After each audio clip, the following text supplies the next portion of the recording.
I'm very honored to be here. I knew Upendra Brahma, Bodosa, long time back when he came to Bombay. I was a young journalist then, and he had visited my home. He had spoken at the press conference in Bombay. And so during that time, even when he was in the final stages of his cancer treatment, he took so much effort to explain to the people of Bombay about the issues of Bodoland. And, people had never, in the rest of India, did not know who the Bodos are, what is their struggle.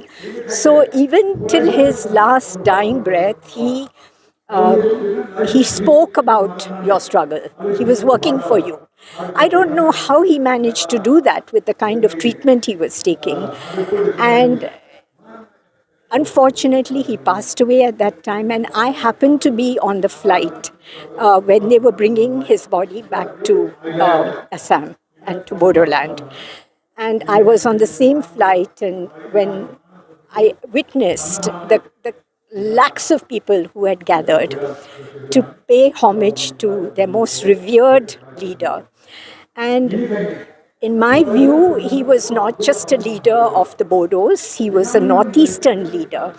He spoke for the Northeast, and he tried to explain to the rest of India that if you keep pushing the tribal people of the Northeast against the wall, then they are left with very few options. And how do you get Delhi's attention? Is it only through violence that then Delhi listens to you? Or will you listen to our peaceful movements? And that was the very important thing he was trying to tell people in Bombay, that, listen to us and help us to to develop according to our aspirations and our needs. That the tribal people have their own destiny, and they do know what is development. They have nurtured the forests, they've nurtured this land, the water sources of India, the food of India, all of this comes from these areas. The biodiversity of this area has been protected by the tribal people. So I think he, through his demand for statehood, for Bodoland, for sixth schedule, all of these were ways of telling the rest of India that the tribal people deserve this autonomy and that we have the capacity to make the right decisions that are good for everybody. So I feel that the rest of India, and I wish that our government in Delhi would award Bodosa, Upendra Brahma, the Bharat Ratna, because he is one of the most outstanding leaders of our time. And we are seeing the phases of the Bodo movement as it, at different phases. And it went through rock bottom after he died. I mean, the kind of violence and chaos that erupted also happened at that time.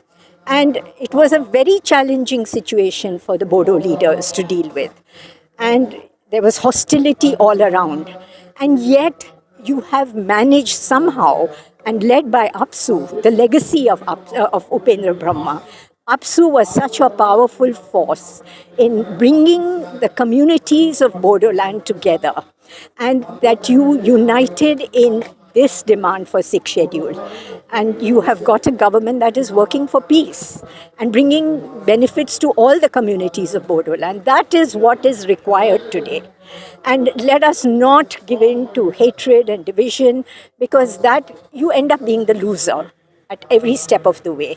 So I feel for the Northeast that this is the legacy of Upendra Brahma, that how do we carry people forward together in peace and working together for development and for the benefit of everybody.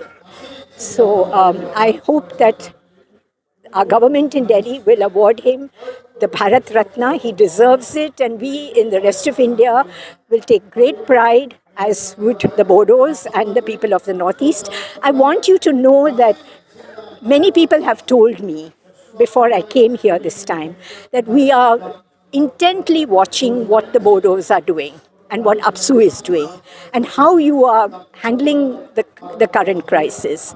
So you see Ladakh is now fighting for sixth schedule. You see the Manipur tribes are in great disarray. How do we find solutions that are not piecemeal, but we find solutions that meet the aspirations of all our tribal people in India, not just the Northeast? And I think that is the legacy of Upendra Brahma, Bodosa, in showing us the way forward.